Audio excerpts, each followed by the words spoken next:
For our budding young entrepreneurs, any advice, other than what you've already said about getting connected with your local support groups, art councils? I think you have to just really believe in what you're doing. Not everything is popular at the time that you're doing it, but if your sort of attitude and enthusiasm for something can become quite infectious. And I think when you are trying to promote something that is really personal to you, it becomes a lot easier and it doesn't feel like work. And I think that's important. And a little bit of financing doesn't hurt either, but... Financing doesn't hurt. Well, myself and August, we put off a show for like $500 or $600. Okay. And so that's obviously not available to everybody, but we could have cut costs even more than that if we wanted to. But one of the things we did was make really nice programs, really nice posters, and incurred some printing fees so that we had those things to submit to arts councils in the future.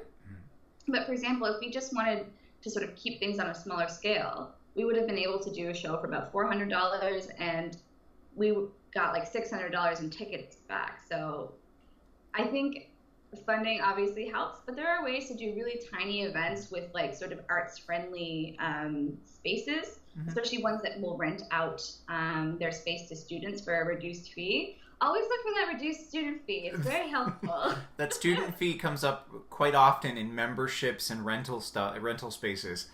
It's true.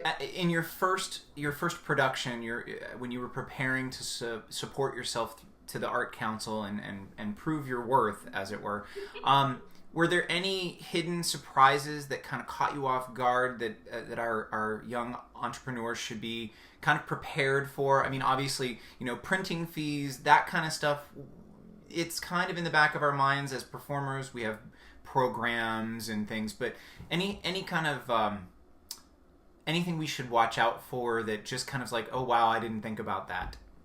Yes. So when we got our Arts Council grant funding for our second concert, we had this check come to my house, and it was written to Caution Tape Sound Collective. And I was just like, I can't do anything with this check as an individual. And so when you are a collective or an organization, those checks don't come to you as an individual. They come to you as an organization.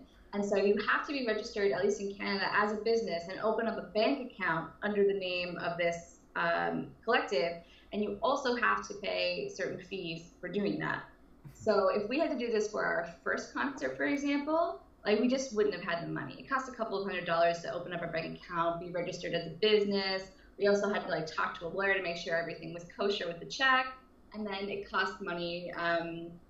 Every transaction in our bank account costs money, which includes having checks. The checks themselves costed money. It was a little bit of a surprise.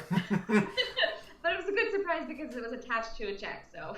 Yeah, well, that's excellent. So it's some of the more financial and legal items that kind of catch you off guard when you're getting started. But those weren't things you had to worry about the very first initial performance, correct? That's correct. I think with the first performance, actually, our biggest challenge was working with some of the electronics.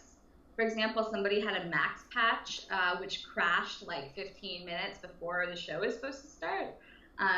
Now, my partner in this endeavor, August, he's a little bit more technologically minded than I am, so he was able to fix it. But I just remember that 15 minutes before the concert, I felt like I could have just like curled over and died. Like, it's like the worst news ever. Well, as we've already talked about as well, technology's fun. Right before this interview, your Skype updated, and during this interview, some of Skype has frozen and glitched a little bit that it didn't do when we chatted the other day. So,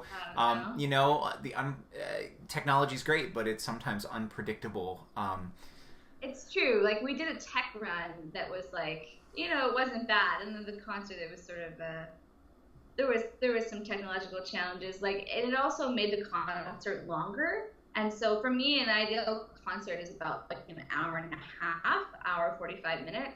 And I think we ended up being closer to like 2 hours and 25 minutes. Like we sort of stretched the endurance of the audience a little bit with some of that. So that's something to keep in mind too, is programming and making sure the length is something palatable, and that you have an intermission and just the order of pieces and stuff, just sort of artistic decisions that you might not necessarily have made before as someone who's never been a presenter. But I think everyone's first show can be expected to not go amazingly, and then you get your shit together by the time you're on show number 2. So that's what happened with us. You live and learn. You know, everybody Exactly. says the performances get easier. I think it's just a matter of the more you do, the more stuff happens, and the more you're prepared for it. So yeah, so we never really get that. I'm completely comfortable. They're just ready for whatever happens. So, well, one final question on the same, and this is kind of personal to me simply because I myself in my performing have used social media like Facebook and Skype to contact composers like yourself, and some, we'll just say older composers, who happen to be on Facebook. And how important do you think it is for our young performers, young entrepreneurs to touch base with living composers, even using social media? I think it's extremely important because the way that performers have composers on their radar, composers also have performers on their radar as well.